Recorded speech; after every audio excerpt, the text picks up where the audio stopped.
Magandang hapon po sa inyo lahat. Narito na po ang resulta ng 5 PM draw ngayong March 19, 2026, araw po ng Huwebes. Para sa mga games na 2D Lotto at 3D Lotto. Kung bago ka pa lang sa aking channel, pwede kang mag-like, share, at subscribe para updated kayo sa mga PCSO lottery results araw-araw. Para sa 5 PM draw ng 2D Lotto, ito po ang mga winning numbers. 31 and 16 in exact order.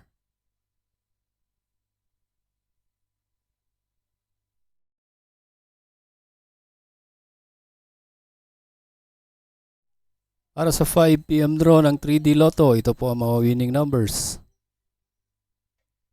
3, 4, and 1 in exact order.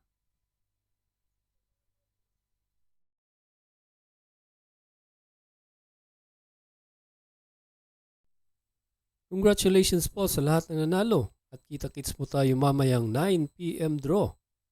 Thank you for watching. God bless us all.